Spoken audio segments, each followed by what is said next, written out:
4 years ago, we started planning Agape, a luxury retreat in the south coast of New South Wales. And after almost a year stuck in the ground, thanks to weather and a whole bunch of other things, the secondary dwelling frames are going up, and we've seen them take shape in less than 2 weeks. Steel beams are being lifted in, the frame is taking shape, and the structure is starting to come to life. This is the stage where building finally feels real. I'm going to walk you through the space and show you how we've taken a measly 120 square meters and turned it into something that actually feels spacious. I'm also going to show you a few little tips and tricks that we've learned along the way so you don't have to make the same mistakes we did. Come and watch as we transform this empty piece of land into something super special. All right, here we are. The frames are going up. We had to jump in quickly because the boys are moving so fast through here. So one thing that's really cool is they are using 140mm LVLs for the framing. And I've been told it is because of the wind rating that we have here. Also because we need some steel beams running across the top here to support the massive span because there's nothing on top here. It's a big open void. So just to add that extra strength, and also we've got also a lot more room for insulation to keep the energy rating really high. So it's very cool, but it's a bit more work. It's a lot heavier, the boys are saying. So extra gains, but they are loving it. So yeah, super cool to see it all go up so quickly. All right, so as you can see over here, they're busy putting plywood on to brace the whole building. So just this extra, quite thin, just, on the outside here. And then on that, I'm imagining we're getting wrapped and then we get our cladding. So it's all starting to come together. It's starting to feel all enclosed and like an actual little dwelling. Or something that I think everyone always says to you is when you're laying down a slab, it always looks a lot smaller. Once the frames go up and give you some vertical height, everything just feels like way more spacious, I guess is the word. Like these bathrooms, we were looking at them and we were freaking out. We're like, what have we done? They're way too small. But now you can actually see there's decent space. It's not a massive bathroom, but it's good enough for a house of this size. It's a 120 square meter house. So be patient. Once the frames go up, everything feels a little bit bigger.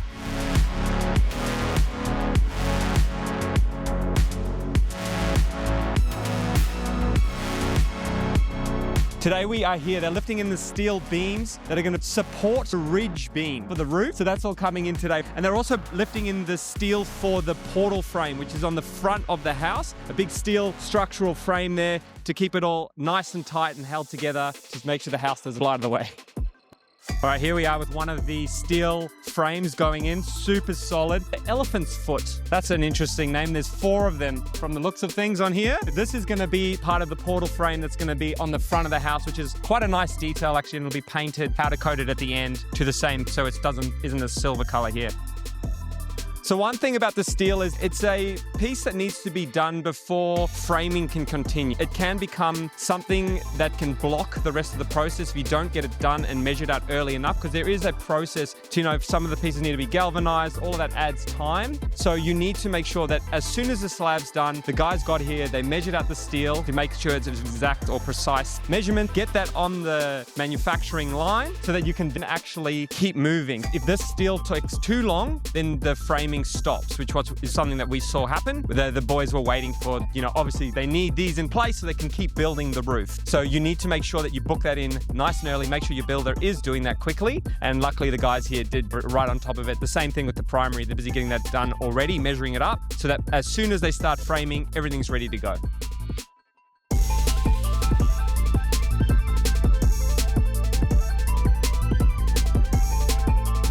That's just gone up in no time at all as well. This is what blows our mind. You spend so much time in the ground and everyone says, there's all those sayings about building foundations and how long that takes. It's true. You can see it in practice when you build a house. You spend all your time coming out of the ground and then you just go boom, 2 weeks and you've got this massive structure sitting on top of it. Hey, Baba.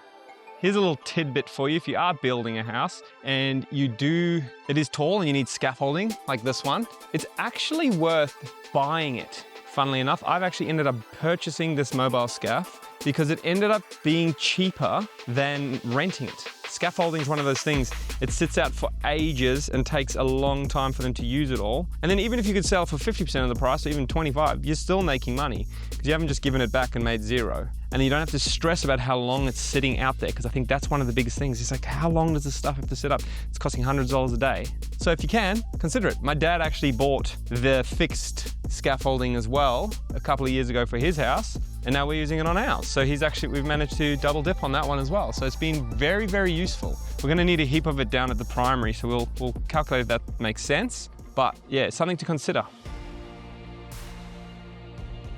So as you can see, it's well and truly underway. You can already get a very, very good sense of what this place is gonna feel like. Same thing here as with the primary, but if you can see out there, oh my gosh, beautiful. We got the farm and then the ocean, all in this shot here. And then we've got through here behind me, we have the en-suites to the room. So this is a small house, like as a secondary dwelling on a property like this, you can have 120 square meters. So not that much room, but enough. You can see there's enough here. And if you do like what we've done is really super high ceilings and things like that, you actually get the sense of space. It doesn't feel cramped. Like if this had a really low ceiling, it would probably feel pretty small.